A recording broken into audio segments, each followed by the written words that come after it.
Good evening, ladies and gentlemen. I'm Subhadra Mailsamy, partner of AK Mailsamy and Associates LLP. On behalf of the firm, I extend a warm welcome to all of you to Insights 2018.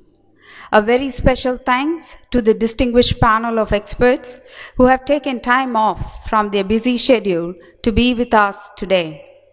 We have with us Dr. M.S. Sahu, Chairperson of the Insolvency and Bankruptcy Board of India, who is at the helm of affairs on all issues related to the Insolvency and Bankruptcy Code. Mr. S. Balasubramaniam, the former Chairman of the Company Law Board and currently Senior Advisor at AK Mailsamy and Associates. Dr. M.K. Dattar, Senior Advisor from the Indian Banks Association. Mr. K.K. Balu, former Vice Chairman, Company Law Board, and currently Senior Advisor with AK Mailsamy and Associates. Mr. A.K. Mailsamy, Founding and Managing Partner of AK Mailsamy and Associates. May I now request Mr. Suman to kindly come up on the dais to welcome our panelists. May I now request Dr. M.S. Sahu to come up on the dais.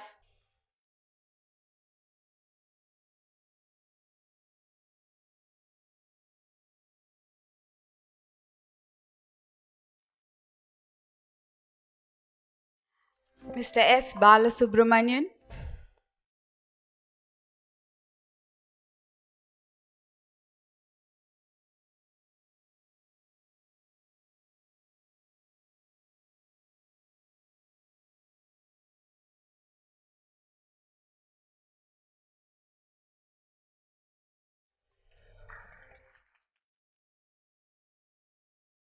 Dr. M.K. Dattar.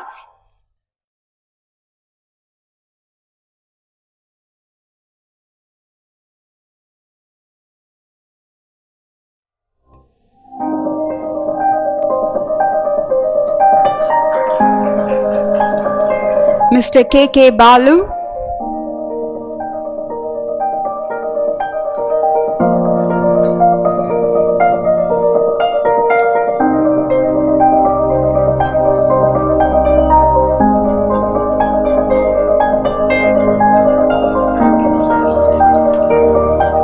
And Mr. A.K. Mailsamy.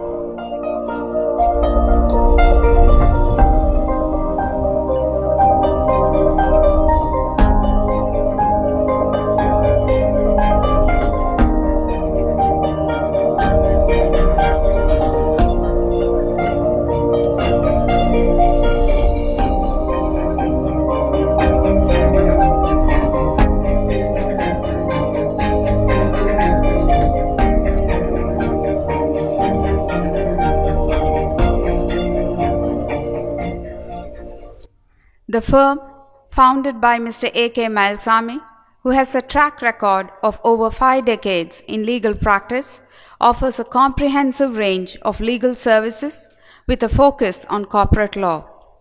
It has as its clients a large base of domestic and international organizations across a wide spectrum of industries. It is today a name to reckon with in South India, with offices in Chennai, New Delhi, and Coimbatore.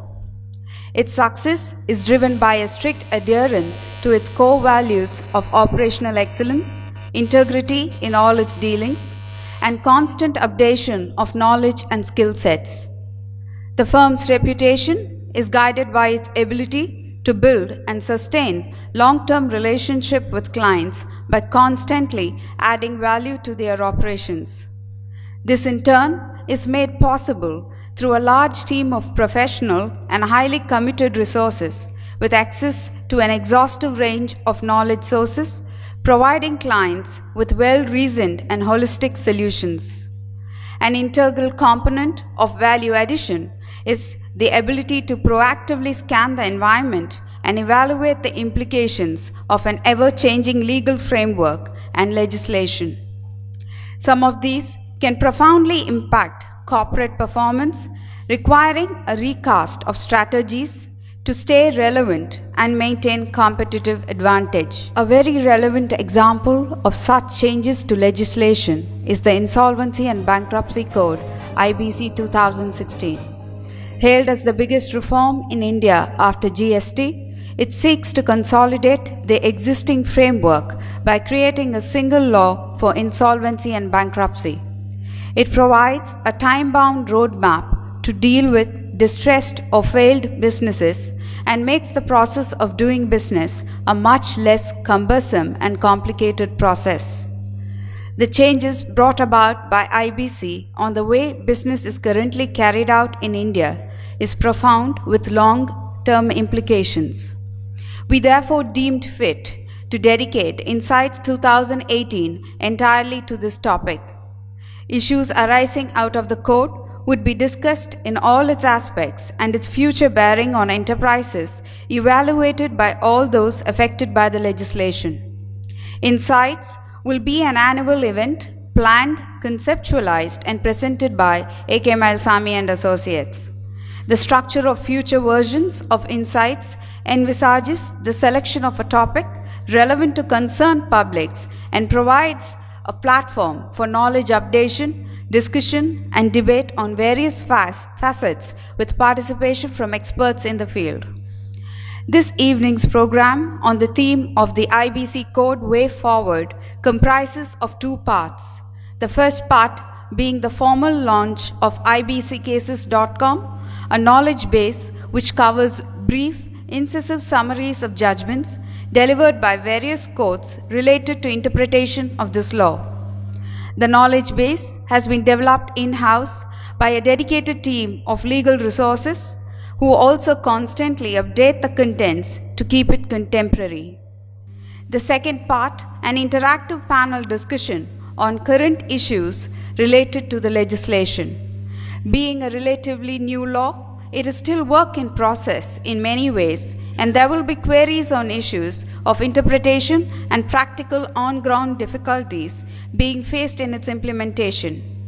It is hoped that the clearer picture will emerge on these issues as well as newer aspects will be added in the future. We are extremely fortunate to have a highly knowledgeable panel who have had a very close association with the development of the code from its early stages. We are grateful to them for being with us this evening. May I now request Dr. Sahu to formally launch the ibccases.com knowledge base.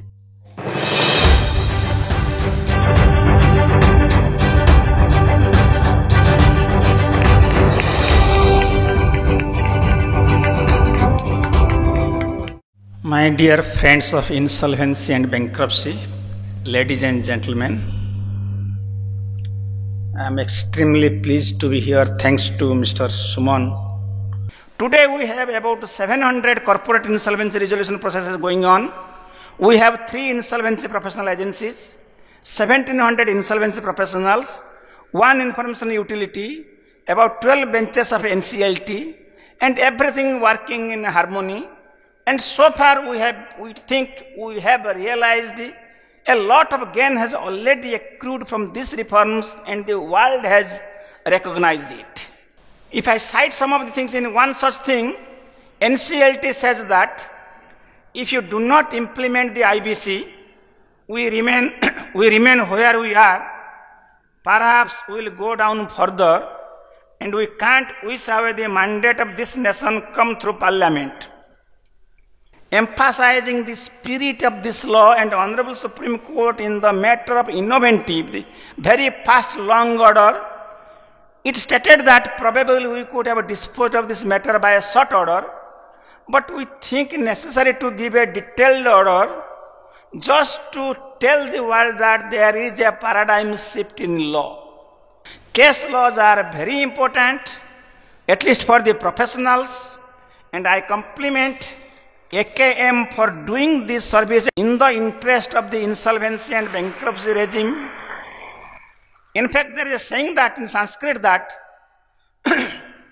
pustakasta tuja vidya parahastam gatam dhanam karjakala samutpanne nasa vidya nachadhanam. That means the wealth, the knowledge you have in books, if it remains in books, or the wealth you have, it is in the hands of somebody else, when the need arises, neither that wealth nor that the knowledge will come to your rescue. So this website, what it does is that it tries to take the knowledge from the cases, case laws, maybe up to a 50% of distance it covers. It takes out from the book in a much more digestible form. And the other 50% effort, the professionals have to make it so that the entire knowledge shifts from book to them. Thank you, and I wish AKM all success. As far as minority shareholders go, we've seen many cases where, the capital has been reduced, to bare minimum because of either infusion of fresh capital. Hotel Godawan case is the classic case where the existing capital was reduced to 1/10. Now, given that a lot of IBC cases are pertaining to listed companies, what is really there in store for minority shareholders?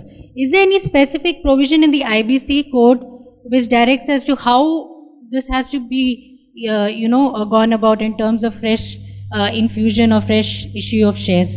Is there any specific provision there? Cross-border insolvency laws, we have been seeing, the latest case as far as PNB scam and Nirav Modi is concerned, a lot of information that is coming out that there are a lot of assets which are pertaining to the Indian company, but because the holding is a foreign company, we are not able to proceed. So isn't there a need now to kind of speed up cross-border laws as soon as possible? On the section 29A, there has been a lot of, I've been getting varied views from different perspectives. Some say that it is really very draconian kind of a provision which precludes a large base of bidders. So there's been a lot of to and fro on that. So if you could discuss something on the 29A, how should we ensure that, because like you rightly said, in some cases the account could turn NPA because of genuine reasons, policy constraints and things like that. So is it right to kind of totally exclude a promoter or a shareholder from bidding again just because the account is NPA? Let me start with section 29A. Some people consider it a draconian, and some think that promoters probably who have failed not for their own inefficiency or any malafide design, but because of the market forces. See, this law nowhere uses the word promoter or existing management. It simply says that the people who have the following disabilities are not allowed to submit a resolution plan. It could be a promoter, it could be a non-promoter. You cannot have a different law where you will say that Mr. X, even if he has a disability, he will be allowed. Mr. Y, when he has a disability, he will not be allowed. So law nowhere says promoter versus non-promoter. Law only says that do not hand over this enterprise to somebody who is not credible enough, capable enough, who can't really be trusted to deliver it. We want sustainable resolution. We want credible. Nothing wrong with him, wrong with a person who has failed in business. But he has failed in this environment, let somebody else try. Why should we choose a person who has failed to retry, do the same thing? If we want a sustainable resolution, we always look for the best resolution plan. And by best resolution plan, we mean all kinds of restructuring. The preamble, the long title says actually, restructuring or insolvency resolution, like section chapter 11 kind of things. It envisages financial resolution, technological resolution, change in the business model, change in the product portfolio, change in management, it allows infinite possibilities left to the imagination of resolution applicant and committee of creditors. But some of us become so short-sighted that we look at our own interest only and don't look at the rest of the society, and hence some of us get tempted to convert a resolution plan to a bid. This is not intended to be at all to a bid. It is resolution. As my learned friend told, it is a resolution program. It's not a recovery program. It is not a liquidation program. Whole objective is that assets are there. Let us use it. And so much of support why government is giving to resolution. Government is conscious that we do not want the company to get into liquidation. Why did the government forgo its own right? It was sitting at the top of the list when it in the waterfall. It put itself at the bottom of the list. Why did it amend Companies Act recently in 2018 to allow allotment of shares at a discount if it is happening to a creditor as a part of resolution plan?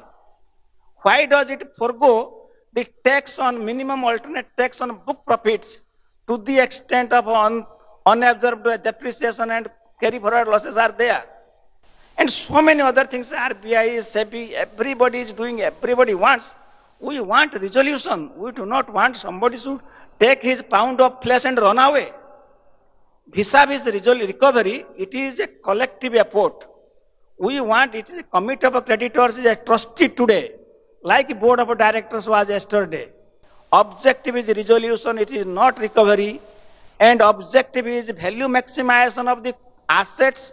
The word used is value maximization of its assets. That means the value maximization of the corporate debtor, not of one set of stakeholders. And promote entrepreneurship, credit availability, all those things are there. So objective is that resolve it, do not let one person come. I can always recover it. If I have gone through this process, if I recover it, I will come fast, I will take my pound of flesh, go away. There Mr. Balakrishnan will come, he will take his pound of flesh. Everybody will come and the company will bleed to death. That is not objective. We wanted that. Let us make a collective effort so that the organization survives and we all survive. We do not want, there is a lot of organizational capital in many cases. It is not that all companies are gone cases. Maybe because of legacy issues, we have a number of companies which were into BIFR, which have long eroded their net worth, which have no business for last 20 years. All those also come today. And as of now, at least we do not have the Limitation Act kind of things, provisions. Maybe possibly because of that, many of them will go into liquidation. You gave the example of Godawan, and we have many examples where somebody comes at the first instance of a default of 1 lakh, company is perfectly good.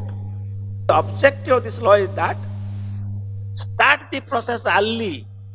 As soon as 1 lakh default is there, my friend was talking about the operational creditor triggers it and financial creditor does not want it. We all want that the situation should not reach a situation of unresolvable proportion. We do not want tacitly keep on giving loan after loan so that it becomes 10,000 crore, 20,000 crore and it becomes unrecoverable. This law gives me an opportunity at the first sight. Just 1 lakh default. Please be alert. Exercise care. Regulation 33 deals with the IRP costs. 34 deals with RP costs. But both empower COC to take the final call. It says that there could be a genuine case. There could be complicity between a financial creditor and a debtor. So let somebody become the whistleblower. What is wrong in that? But if somebody is mischievous, he has to take the hit. That's why no cost will be allowed. That's a rectification. It's not reimbursement has to be given, or it is not an entitlement, not that COC is asked to reimburse. COC is given an authority to rectify. Only if you think that he has taken up a community cause, you reimburse that amount. If not, let him go to his home. And thereafter, when you get right and tell that company is doing perfectly well, nothing is required, take a conscious call that company is fine, I don't have to bother. So I don't see any problem because some operational creditor does it. And in fact, I would say it is the operational creditors who came forward and implemented the insolvency bankruptcy regime. They were the fast movers. They made this law come to the force fast. Whether they should get credit for facilitating the reforms. Interests of operational creditors and minority shareholders, I think you have to go by the law of the land. And as I told, Supreme Court told there's a paradigm shift. That you got full opportunity to protect your interest. You are shareholder. You choose Mr. X to be director. You had given full authority. But when the problem is that there is not enough in the pot, everybody wants to share it, then all of us cry that I should get a higher right. That is the problem actually. I want precedence over others. But there is not much there. And it is the sacrosanct duty on the part of the committee of creditors to address the interest of everybody in a balanced manner, not to take away my share because I am the decision-making authority. So there was a time shareholders had full right to do it. Now time has come, creditors will take the full decision. We can't dilute that authority. We can't say they will decide only this aspect, as we do not do when equity was there. So once the authority has come, they should do it. There are problems, we will realize something like unintended exclusions in 29A. For example, I come in with a clean track record, take over a defaulting company or insolvent company, and because of that, the attributes of that company stick to me. So I also become having an NPA account. So there we need some reprieve. I am a pure financial company. I am not in the business of running still. But as a part of a conversion, I have got some equity share. So I should not be responsible. That company has done some fraudulent transaction, preferential transaction. Just because I took over, I should not be disallowed. Those things Insolvency Law Committee has considered. We do not know what or when it will happen. Foreign company which has got a registered office in India only, action can be taken. Registered office is relevant. If it has got a registered office outside the country, we can't do anything. In fact, cross-border insolvency is concerned, the committee has suggested they want to follow UNCITRAL procedure which is applicable to all the other countries. That is a suggestion by the committee. The IBC has come a long way in resolution of assets compared to previous regimes, including SARFAESI. However, right from the preamble to various pronouncements and also general acceptance, it's always stated that there is a mechanism here to discover the best price. So it's a great price discovery mechanism, which is fair. However, there is only a 180-day period within which this price discovery happens. And predominantly it is the minds of law and creditors which are applied in this process. And going back to what the previous querist asked, there is always, it seems to be that there is a bias in favor of financial creditors versus operational creditors. While that is all good, it does leave a little bit of lacuna because sometimes the best price discovery is not just about the best price you're putting on the table or what realization of debts happen by the financial creditors and after that the others in the waterfall, but also by what the sustainability potential of the business is. I would probably trip in meeting the recovery amounts of all those who stand further in claim. However, this is the best for the business in the long term. How do you accommodate such a situation in a bankruptcy process? 180 days is quite large, sir. In the initial days, you may have a problem, and even as on date also, we have not crossed 270 days anywhere. But as you do it, everybody is doing this transaction for the first time.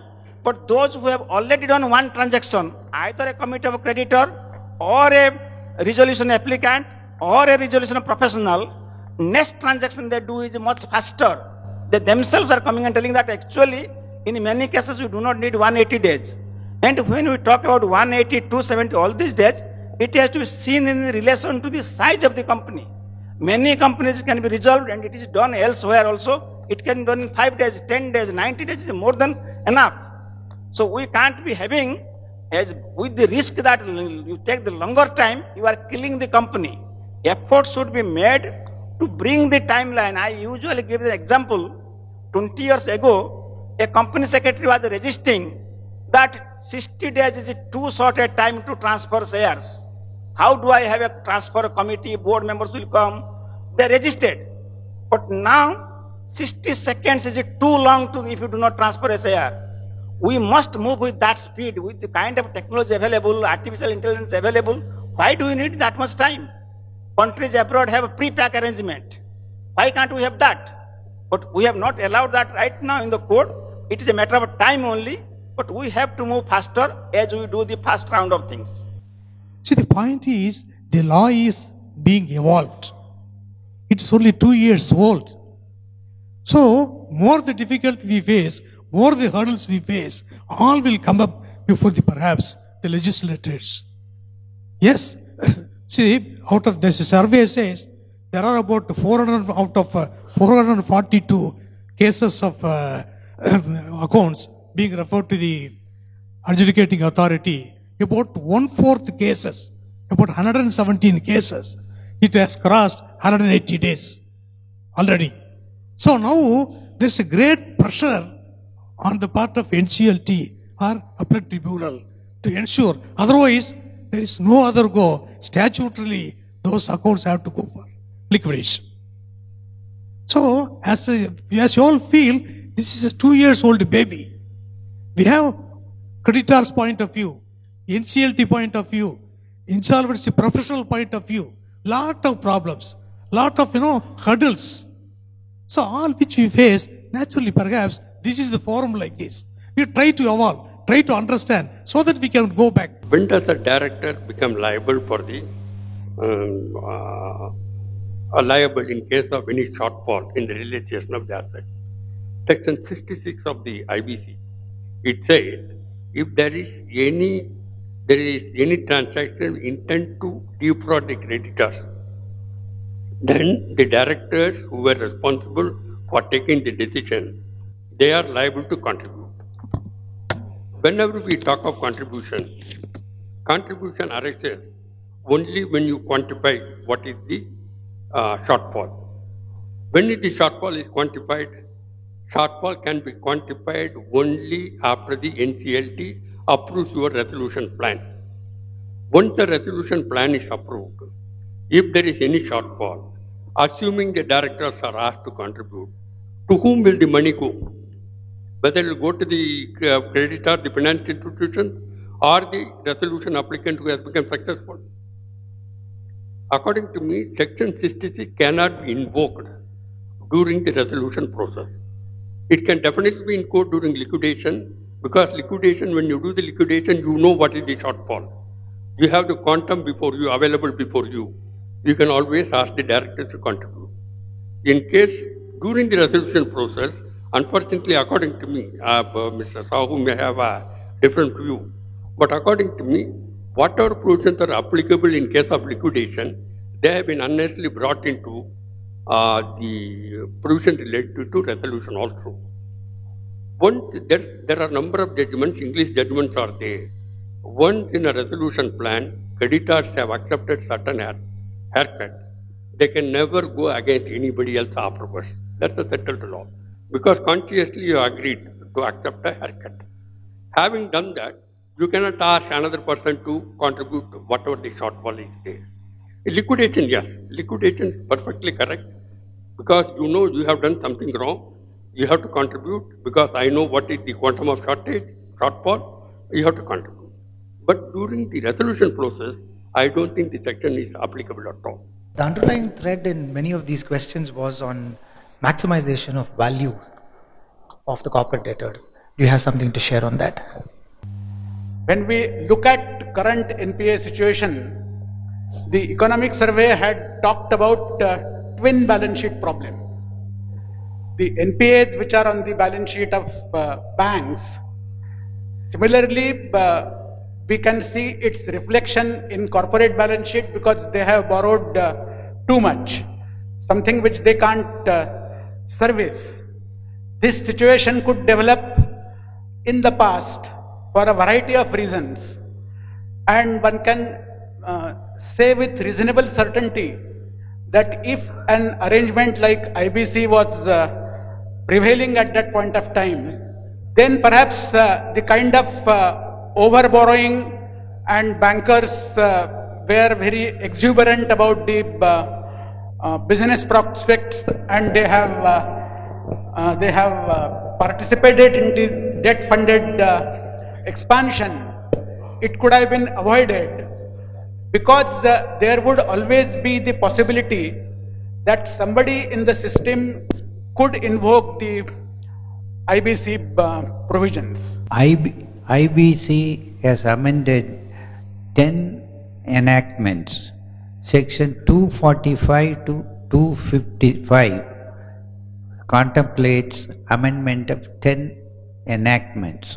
Apart from that, it also amended the Companies Act 2013. 36 sections of the Companies Act has been amended. Now the Ministry of Corporate Affairs has appointed an insolvency committee which has recommended, pursuant to 3 sittings it had on 26th March 2018, 10 amendments to the present Insolvency and Bankruptcy Code. Apart from the 10 amendments suggested by Insolvency and Bankruptcy Committee, I would like to also suggest that some more amendments should have been carried out with regard to the sitting of the circuit benches for the appellate matters and infrastructure facility, and with regard to the staff. Most of the staff employed by the NCLT are all on contract basis. Virtually, they have no interest in doing their work to the best of their ability. Apart from that, so far as shareholders are concerned, my view is there is no provision in the Insolvency and Bankruptcy Code. In big companies, say SEBI is there to protect their interests. In spite of that, there is no provision under the Act to hear their views. Therefore, my request to the Honorable Chairman, IBB Chairman, is to see that certain amendments are carried out with regard to the shareholders' right to express their views with regard to the revival of the company. Thank you very much.